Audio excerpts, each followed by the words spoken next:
Okay, this is the third video that I'm doing in this setup, still in vacation mode, and apologies for the chest hair there.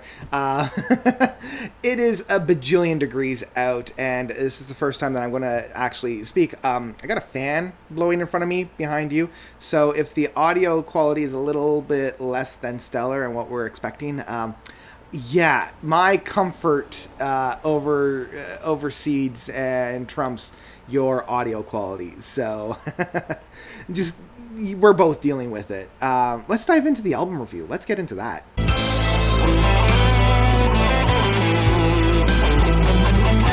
Ingenious Devices from Big Big Train. So Big Big Train. I don't feel as though they need an introduction, but for those who are uninitiated, they are one of the biggest working retro prog outfits out today. Getting their big, kind of claim to fame with the Underfall Yard and the English Electric after putting out a dozen or so records prior to that. I feel as though the Underfall Yard and the English Electric Part 1 and 2 was what catapulted them onto the stage. They had been kind of getting mild traction before that with the handful of albums that they had put out prior to that. But once they put out, those kind of 1-2 punch, it's as I mentioned, it skyrocketed them. And since then, they've been pretty prolific. And this is, the third year in a row that we're getting an album from them. I love the Grand Tour that they put out in 2019. Really, really dug that one. I felt as though that was kind of like peak Big Big Train of where they were since then. Common Ground was fine. I really dug it. I enjoyed that from 2021. Welcome to the Planet, I felt, was a little bit of a retread of ground that we had already had. I mean, the album cover was practically a continuation of Common Ground, and I'm like, I don't know, you guys. So when I heard that they were going straight into Ingenious Devices, I'm like, I think I could do with a year or two with them, just kind of trying to figure out where they are now, because lead singer and one of their big songwriters of David Lungden tragically passed away early last year. And so Welcome to the Planet was a little bit of a posthumous album for him because it was released just after he had passed. And in some cases, this is still a posthumous album from him, because really, outside of the last track, which is a live track with the new singer, all of the other tracks still have him on lead vocals, reworkings, remixings of past tracks. We have the East Coast Racer from English Electric 2. We have the only new track, which is more of an interlude than anything else, a little bit of a connective tissue between the East Coast Racer and the Brooklyns, which was found off of Folklore. And then we go into the track from the Grand Tour, the album that I really love with the Voyager, and then end with Atlantic Cable from Common Ground. So in some respects, I almost consider this like a mini best of, with them kind of doing a little bit of a remix, a little bit of a remaster of some of these other tracks, and then a live album or a live track finishing it all off. And I'm shocked, really, that they would consider this a studio album, because really, in my mind, this is more of an EP or a compilation record rather than a studio record, even if these tracks do take a little bit of a life of their own, and they did a really good job of choosing these tracks. I mean, most of these tracks are one of the better tracks from those albums anyway. I almost wonder what this would have been like if it was a full live album, because in the one case, I can understand that this is the band paying homage to and really honoring their lost brother of David Lungden, so I understand this being kind of a tribute album to him. But on the other hand, it also kind of ushers in and welcomes the new singer of Alberto with his take on the Atlantic Cable, and kind of giving us, the listener and fans of the band, a little bit of an introduction of what we can expect from his singing styles. And I gotta be honest, he's got a lot to earn, unfortunately, and I really hate to say that. There's going to be so much undue pressure for this guy that I'm trying not to put on him. But after listening to his take on Atlantic Cable, David had this power, he had this presence with Big Big Train. He had this commanding voice that really was the wind in the boat sails of Big Big Train.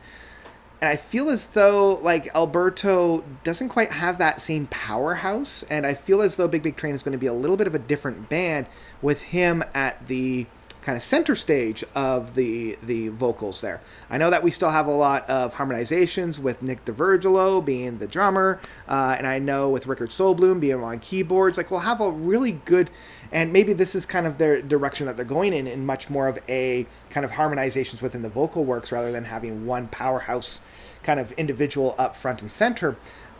It's going to be interesting. It's going to be interesting. And this was supposed to be, in my mind, them wetting my whistle and me getting excited for what Alberto could do. And instead, it just got me a little bit more worried. You know, it got me a little bit more hesitant. And I do wonder if hearing more tracks in Alberto's vocal styles in like a full-on live album, wonder if I would be a little bit more open to it because I would have a little bit more to base my opinions on. But right now, the only thing I have to base my opinions on is the Atlantic Cable, which I was maybe a little bit less than excited for. Anyway, all that to being said, this album is still a fine album. You know, it's still very enjoyable. I love what they're doing with a lot of these tracks. They do provide a little bit of a narrative flow. I mean, all of Big Big Train's tracks are stories in one way, shape, or form. So I like how these 4 stories really do create a full kind of narrative in that sense, and that's a lot of fun. I like some of the mixing that's done on these 4 tracks. Some of them I kind of prefer the original 4. Like I still really prefer the original for East Coast Racer. Actually, I prefer the full electric and how that sounds there. That's just me. But you know, I like how they do present Brooklyn's and Voyager on this. You know, I like it's a little bit more full. It's got a little bit more air within the mixing in that sense. But yeah, this album left me with more questions than any kind of answers. And it was still a fine journey through Big Big Train's kind of discography. This is also a really good way into Big Big Train. Like if you've never heard Big Big Train before, I think this gives you a really good representation of what their music is and what they can present. So this might be just a really good like introductory to. Like I remember when I was a teenager and there would be like the introductory to X band. You know, like I had one that was, you know, an introductory to Krista Berg. I had one that was an introductory to like Weird Al. And it just had like kind of the tracks that A, made them famous, but B, really solidified their sound. And I feel like this album does that really well. And I think that's the best that I could say about this album. And at the end of the day, it's inoffensive. I didn't find myself as bored as I did with Welcome to the Planet and Common Ground, because unfortunately there's a couple stretches on those 2 albums that I get a little bit bored to. I haven't really returned to those 2 albums, but it also doesn't hit those really high highs that albums like Folklore or The Grand Tour do, because they don't allow for that big epic scale of those longer albums. So yeah, I'm kind of like left between, you know, I'm like, it's fine. It's a fine album.